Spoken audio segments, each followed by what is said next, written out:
Welcome to my channel classes by Sunita ma'am. सभी बच्चों का हिंदी की क्लास में स्वागत है। बच्चों, आज हम इस वीडियो में पढ़ेंगे ममता पाठ के प्रश्न उत्तर बोर्ड परीक्षा में किस प्रकार से पूछे जाते हैं।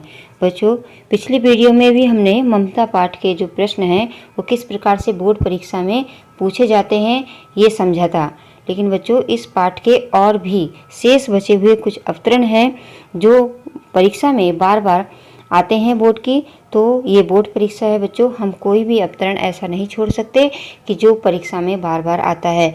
तो इसीलिए बच्चों, आप सबको ममता पाठ के प्रश्नों को किस प्रकार से लिखें, इसका भाग 1 और भाग 2 दोनों ही देखना है, ताकि कोई भी अवतरण अगर आ जाए परीक्षा में तो आपको ये ना लगे कि ये हमने नहीं पढ़ा है। तो बच्चों, इसका जो पहला वाला अवतरण है ये बहुत ही महत्वपूर्ण है और अक्सर बोर्ड परीक्षा में आता रहता है। जैसा कि जहाँ से ममता कहानी शुरू होती है ये वही पहला वाला अवतरण है जो बहुत ही मोस्ट है। ये पहली वीडियो में छूट गया था, इसलिए जो है इस वीडियो में समझाया जा रहा है। ये देखिए, रोहतास दुर्ग के प्रकोष्ठ में बैठी हुई ममता श्रोण के तीक्ष्ण गंभीर प्रभाव को देख रही है। यानी रोहतास दुर्ग के प्रकोष्ठ में बैठी हुई युवती ममता श्रोण के तीक्ष्ण गंभीर प्रभाव को देख रही है। ममता विधवा थी, उसका यौवन श्रोण के समान ही उमड़ रहा था। मन में वेदना, मस्तिष्क में आंधी, आंखों में पानी की बरसात लिए वह सुख के कंटक शयन में विकल थी। यहाँ तक तो देखिए बच्चों ये अवतरण है, लेकिन आगे रेखा शुरू हो जाती है, नीचे पड़ी हुई रेखा। तो इसका मतलब है कि यहाँ से आपको इसका अर्थ लिखना है, इसकी व्याख्या करनी है, क्योंकि ये बोर्ड परीक्षा में आता है कि रेखांकित अंश की व्याख्या कीजिए। तो उसको ध्यान से देखना है जहाँ से रेखा पड़ी होती है। अब यहाँ पर देखिए, यहाँ पर रेखा पड़ी हुई कि वह रोहतास दुर्ग के मंत्री चूड़ामणि की अकेली दुहिता थी। फिर उसके लिए कुछ अभाव होना असंभव था, परंतु वह विधवा थी। हिंदू विधवा संसार में सबसे तुच्छ निराश्रय प्राणी है। तब उसकी विडंबना का कहाँ अंत था। इस प्रकार बच्चों देखा आपने कि यहाँ पर पूरे में ये जो है रेखा पड़ी हुई है। तो इसी तरह से आपसे इसका प्रश्न भी पूछा जाएगा कि रेखांकित अंश की व्याख्या करो या रेखांकित अंश की व्याख्या कीजिए। तो आपको इतने का ही व्याख्या करनी है, पूरे अवतरण की आपको व्याख्या नहीं करनी है। देखिए बच्चों, ये जो प्रश्न अवतरण है इससे जो है ये 2012 में भी आया है, 2014 में भी आया है, ये बार बार बोर्ड परीक्षा में आता रहता है। तो बच्चों, इस अवतरण को बहुत ही अच्छी तरह से यहाँ याद कर लें। अब देखिए, पहला जो प्रश्न होगा बच्चों इसमें ये होगा कि उपयुक्त गद्यांश का संदर्भ लिखो। तो आपको पहली वीडियो में भी समझाया है कि किस प्रकार से आप इसका संदर्भ लिखेंगे, और इसमें भी एक बार और नए तरीके से जान लेते हैं कि इस तरह से भी आप इसका संदर्भ लिख सकते हैं। देखिए बच्चों, इसका संदर्भ है, इस तरह से आप लिख सकते हैं। प्रस्तुत अवतरण हमारी पाठ्य पुस्तक गद्य संकलन में संकलित ममता शीर्षक कहानी से उद्गृत है, और ये बहुमुखी प्रतिभा के धनी साहित्यकार श्री जयशंकर प्रसाद इसके लेखक हैं। बच्चों, ये इस तरह से लिखा है। अगर आपको, जैसे कि हमने पिछली वीडियो में भाग 1 में ममता के पर समझाया था कि इस तरह से आप संदर्भ लिख सकते हैं, तो आप अगर जैसा आपको सरल लगे आप उसी तरह से आप इसका संदर्भ लिख सकते हैं। आप इस तरह से भी लिख सकते हैं जैसे ये लिखा हुआ है, और आप उस तरह से भी लिख सकते हैं जैसे कि वीडियो के भाग 1 में लिखा हुआ है। और आप इस तरह से भी आप इसको लिख सकते हैं कि प्रस्तुत गद्य अवतरण हमारी पाठ्य पुस्तक हिंदी में संकलित ममता कहानी से ये लिया गया है, और इसके लेखक हैं श्री जयशंकर प्रसाद। आप इतना भी लिख देंगे बच्चों तो आपको 2 अंक जरूर मिल जाएंगे। अब आता है अगला बच्चा, रेखांकित अंश की व्याख्या कीजिए, व्याख्या करो। बच्चों, जब आपने ममता पाठ का जो सारांश है उसकी वीडियो देखी होगी, उसमें समझाया गया है कि ममता के मन में क्या चल रहा है। ममता जो है एक विधवा है, उसमें बहुत ही अच्छी तरह से समझाया गया है। तो जिन बच्चों ने वो वीडियो नहीं देखी वो वीडियो भी बच्चे देख लें, तभी आपको उस पाठ के प्रश्नों के उत्तर आप दे पाएंगे। अगर आपने पाठ के अर्थ को नहीं समझा है तो आप प्रश्नों के उत्तर बच्चों नहीं दे पाएंगे। अगर आपने पाठ का जो है सार समझ लिया है, आपको समझ में आ गया कि इस पाठ की कहानी क्या है, इसमें क्या पूछा जा रहा है, क्या किसकी कहानी है, किसका वर्णन हो रहा है, तभी आप प्रश्नों के उत्तर दे पाएंगे, अन्यथा आप नहीं दे पाएंगे। तो जिन बच्चों ने ममता पाठ के सारांश की वीडियो नहीं देखी है वो ज़रूर देख लें, तभी आप प्रश्नों को अच्छी तरह से लिख पाएंगे। बच्चों, अगर आपको कुछ समझ में नहीं आ रहा है या कुछ पूछना है तो आप कमेंट बॉक्स में पूछ सकते हैं। और अगर आपको समझ में आ रहा है तो आप वीडियो को लाइक कर दीजिए ताकि मुझे पता चले कि हाँ बच्चों को समझ में आ गया है।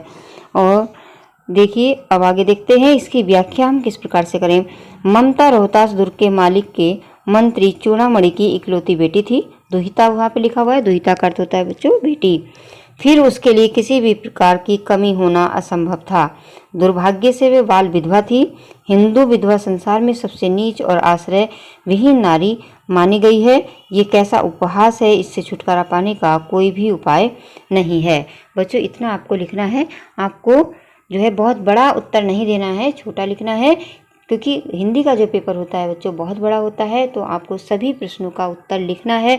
ऐसा ना हो कि आपको कोई प्रश्न बहुत अच्छी तरह से याद हो और उसको आप बहुत ही बड़ा करके लिखें और इस चक्कर में आपके और प्रश्न छूट जाएं। तो इसलिए बच्चों आपको छोटा करके ही लिखना है और सभी प्रश्नों के उत्तर देना है। अब अगला प्रश्न था बच्चों कि ममता कौन थी और वह क्या कर रही थी। इस तरह से भी पूछा जाता है कि ममता कौन थी, वह क्या देख रही थी। तो इसका उत्तर इस प्रकार से लिखेंगे कि ममता रोहतास दुर्ग के मंत्री चूड़ामणि की इकलौती बेटी थी। वह बाल विधवा थी। वह सोन के नदी के तीव्र प्रभाव को देख रही थी, क्योंकि वह स्वयं उसका जीवन भी उसी नदी के तीव्र प्रभाव के समान हो रहा था। बच्चों अगर आपने इतना लिख दिया तो आपको इस अवतरण के हो सकता है अगर बोर्ड परीक्षा में ये अवतरण आ जाए तो इसमें आपको 6 अंक प्राप्त होंगे। 2 आपको संदर्भ के, 2 आपको रेखांकित अंश की व्याख्या के और 2 जो अंक मिलेंगे वो प्रश्न के। अगला अवतरण है बच्चों, काशी के उत्तर में धर्मचक्र विहार मौर्य और गुप्त सम्राटों की कीर्ति का खंडर था। अब यहाँ से रेखा शुरू हो जाती है तो इसका अर्थ है बच्चों कि यहाँ से आपको अर्थ लिखना है। भग्न चूणा तृण गुलामों से ढके हुए प्राचीर ईंटों के ढेर से बिखरी हुई भारतीय शिल्प की विभूति ग्रीष्म चंद्रिका में अपने को शीतल कर रही थी।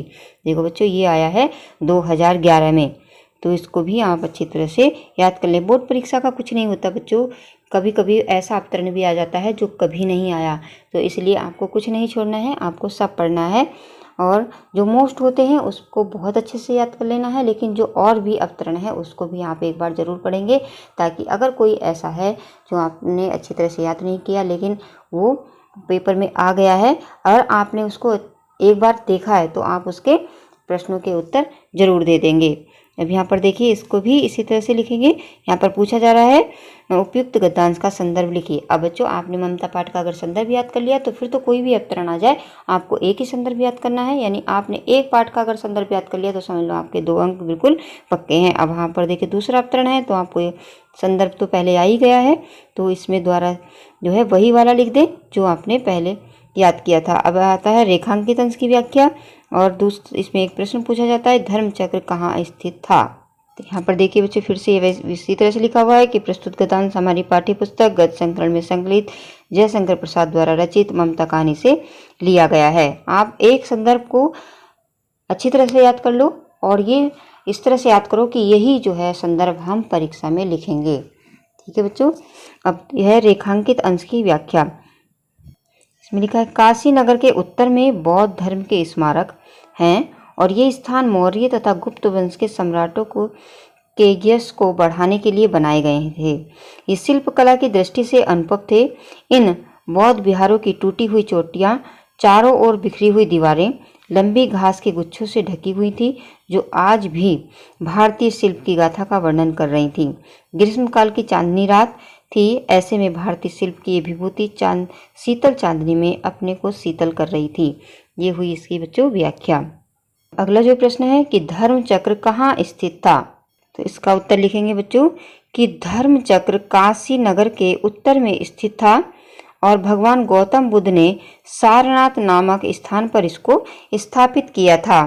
अगला अवतरण है बच्चों बहुत ही महत्वपूर्ण है। ये देखिए, मैं नहीं जानती कि वह शहंशाह था या साधारण मुगल, पर एक दिन इस झोपड़ी के नीचे वह रहा। मैंने सुना था कि वह मेरा घर बनवाने की आज्ञा दे चुका था। मैं आजीवन अपनी झोपड़ी खुदवाने के डर से भयभीत रही। अब यहाँ तक तो इसका अवतरण है, आगे रेखा खींची हुई है, यानी कि यहाँ तक आपको इसका अर्थ लिखना है। भगवान ने सुन लिया कि मैं आज इसे छोड़े जाती हूँ, अब तुम इसका मकान बनाओ या महल में अपने चिर विश्राम गृह में जाती हूँ। इतना ये रेखांकित है बच्चों, इसका आपको अर्थ लिखना है। और देखिए ये भी कितना महत्वपूर्ण है, ये 2012, 15, 19 में आ चुका है। इसके भी इसी प्रकार से प्रश्न पूछे जाएंगे कि उपयुक्त गद्यांश का संदर्भ लिखिए। संदर्भ आपको उसी प्रकार से लिख देना है। दूसरा है रेखांकित अंश की व्याख्या कीजिए। अगला इसमें प्रश्न पूछा जाता है कि वे आजीवन क्यों भयभीत रही। अब यहाँ पर देखो बच्चों, संदर्भ आपको याद ही हो गया है कि प्रस्तुत गद्यांश हमारी पाठ्य पुस्तक गद्य संकलन में संकलित एवं श्री जयशंकर प्रसाद द्वारा रचित ममता शीर्षक कहानी से लिया गया है। ठीक है बच्चों, आप इसका संदर्भ याद करके रखिए और सभी में वही संदर्भ लिख दीजिए। अब दूसरा है व्याख्या लिखेंगे बच्चों कि मरणासन ममता ने पास में खड़ी स्त्री से कहकर घोड़े पर। बच्चों, मरणासन का अर्थ होता है जिसकी मृत्यु करीब है, अब उसका अंतिम समय आ गया है, तो ऐसे व्यक्ति को कहते हैं मरणासन। ममता ने पास में खड़ी स्त्री से कहकर घोड़े पर चढ़े व्यक्ति को पास बुलाया और उससे कहने लगी कि मैं नहीं जानती कि वह बादशाह था या कोई साधारण मुगल सिपाही। मैं सारे जीवन डरती रही कि मेरी झोपड़ी यानी मेरा घर उजाड़ दिया जाएगा, तब मैं कहाँ रह पाऊंगी। पर आज भगवान ने मेरी बात को शायद सुन लिया है। आज मेरा अंत समय है। मैं इस झोपड़ी को छोड़कर चिर विश्राम स्थल की ओर जा रही हूँ। अब तुम इसका महल बनवाओ या राजसी महल, मेरा इससे कोई सरोकार या नाता नहीं है। अगला प्रश्न भी इससे पूछा जा रहा है कि वह आजीवन क्यों भयभीत रही। इसका उत्तर बच्चों कि ममता जानती थी कि राजज्ञा के कारण उसके घर को उजाड़ दिया जाएगा, उसका रहने का ठिकाना कहाँ होगा, यही डर उसके जीवन भर डराता रहा था। बच्चों, वैसे तो ये अवतरण हमने पहली वीडियो में पढ़ लिया है, लेकिन जिन बच्चों ने वो पहली वीडियो नहीं देखी है ममता के प्रश्नों की, तो उनके लिए भी कभी वो ना देख पाएँ तो इस वीडियो में भी ये अवतरण समझाया जा रहा है, क्योंकि ये अवतरण भी बच्चों बहुत ही मोस्ट है और ये बहुत बार आता है, तो इसको भी आप बहुत अच्छी तरह से याद करेंगे कि हे भगवान, तप के लिए, विपद के लिए इतना आयोजन, परंपरा की इच्छा के विरुद्ध इतना साहस, पिताजी क्या भीख न मिलेगी, क्या कोई हिंदू भूपृष्ठ पर न बचे रह पाएगा जो ब्राह्मण को 2 मुट्ठी अन्न दे सके। यहाँ तक देखिए बच्चों, ये रेखांकित है, तो यहाँ तक का आपको इसका अर्थ लिखना है।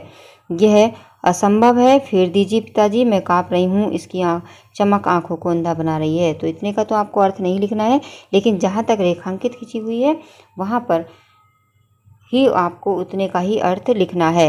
इसके बच्चों इसी प्रकार से प्रश्न पूछे जाएंगे कि उपयुक्त गद्यांश का संदर्भ लिखिए। आप इसका संदर्भ लिख देना और गद्यांश के रेखांकित अंश की व्याख्या भी आपको करनी है और इस गद्यांश में ममता किस प्रकार की मनोवृत्ति को स्पष्ट किया गया है, तो आप इसमें इन 3 प्रश्नों का उत्तर देंगे।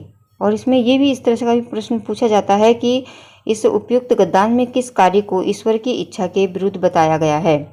तो बच्चों आप देखिए, संदर्भ तो आपको अभी तक वीडियो देखते देखते याद ही हो गया होगा कि प्रस्तुत गद्यांश हमारी पाठ्य पुस्तक गद्य संकलन में संकलित एवं जयशंकर प्रसाद द्वारा रचित ममता नामक कहानी से लिया गया है। बच्चों अब आती है इसकी व्याख्या। ममता विधवा थी पर वह अति सुंदर थी। शेरशाह उससे विवाह करना चाहता था, परंतु ममता विवाह नहीं करना चाहती थी। वह दूसरी जाति से विवाह संबंध नहीं बनाना चाहती थी, परंतु शेरशाह ने बहुत थाल सोना चांदी और जेवरात महल में भेजे थे। और इन्हें देखकर ममता ने दुखित होकर कहा, हे भगवान, उस समय के लिए जब हम सामंत नहीं होंगे तब के लिए इतना आयोजन, जबकि ईश्वर मुझे विवाहित नहीं देखना चाहता, उसकी इच्छा के विरुद्ध आप इतना साहस क्यों कर रहे हैं। ममता ने कहा, पिताजी हम ब्राह्मण हैं, हम भीख मांगकर भी जीवन यापन कर सकते हैं। हिंदू लोग भिक्षा तो दे ही सकते हैं, क्या कोई भी हिंदू तल पर नहीं बचेगा। कोई तो ब्राह्मण को 2 मुट्ठी अन्न दे ही देगा। इस प्रकार से जो रेखांकित में लिखा हुआ था बच्चों, इसकी ये व्याख्या है। अब आता है इसका प्रश्न। इसके प्रश्न 2 पूछे गए हैं कि गद्यांश में ममता किस प्रकार की मनोवृत्ति को स्पष्ट किया गया है और उपयुक्त गद्यांश में किस कार्य को ईश्वर की इच्छा के विरुद्ध बताया गया है। बच्चों आपसे 3 ही प्रश्न पूछे जाएंगे, एक संदर्भ, एक रेखांकित अंश की व्याख्या और एक प्रश्न। इसमें 4 दे दिए गए हैं, इसलिए कि कभी कभी अगर इस तरह से नहीं, ये इस तरह से भी आ सकता है कि ममता की किस मनोवृत्ति को स्पष्ट किया गया है, और इस तरह से ये भी आ सकता है कि किस कार्य को ईश्वर की इच्छा के विरुद्ध बताया गया है। तो आप दोनों के ही प्रश्नों को अच्छी तरह से समझ लें, ताकि परीक्षा में किस प्रकार से भी आ जाए आप उसका उत्तर लिख सकें। तो बच्चों इसका उत्तर देखिए, ममता ब्राह्मण विधवा थी, अतः उसके लिए अपना धर्म बचाकर अपने को सुरक्षित रखना आवश्यक था। ममता धन इकट्ठा करना उचित नहीं मानती थी, क्योंकि ब्राह्मण का धर्म केवल भिक्षा ही है। इस प्रकार ममता त्याग और धर्म की मूर्ति पड़ रही थी। अब अगला है बच्चों कि जो प्रश्न है उसमें उसका उत्तर इस प्रकार है कि चूड़ामणि ने ममता के लिए उत्कोच के रूप में, उत्कोच कहते हैं बच्चों घूस, स्वीकार किया गया 10 थाल सोना भरकर उपहार में प्रदान किया। उनका यही कार्य ममता को परम पिता की इच्छा के विरुद्ध बताया गया है। तो बच्चों आज इस वीडियो में हमने ममता पाठ के जो अवतरण थे बहुत ही महत्वपूर्ण उनको समझा कि किस तरह से अगर बोर्ड परीक्षा में इसके प्रश्न पूछे जाएंगे तो किस प्रकार से आप इनके उत्तर लिखेंगे। तो बच्चों मुझे आशा है कि आप सबको इसके उत्तर अच्छी तरह से लिखना आ गए होंगे। अगर आ गए हैं तो वीडियो को लाइक ज़रूर कर दी ताकि मुझे पता चले कि हाँ आपको आ गए हैं। ठीक है, और जिन बच्चों ने चैनल को सब्सक्राइब नहीं किया है तो वो चैनल को सब्सक्राइब कर लें जो चैनल पर नए हैं, और साथ ही में जो घंटी है उसको भी प्रेस कर दे ताकि वीडियो का नोटिफिकेशन सबसे पहले आपके पास पहुंच जाए और आप कोई भी बच्चा वीडियो को देखने से वंचित ना रह पाए। और बच्चों वीडियो देखने के बाद अपने मित्रों के साथ भी शेयर करें ताकि अगर जो भी कक्षा 10 के विद्यार्थी हैं उन तक ये वीडियो पहुंच जाए और सभी इस वीडियो का लाभ ले सकें। धन्यवाद।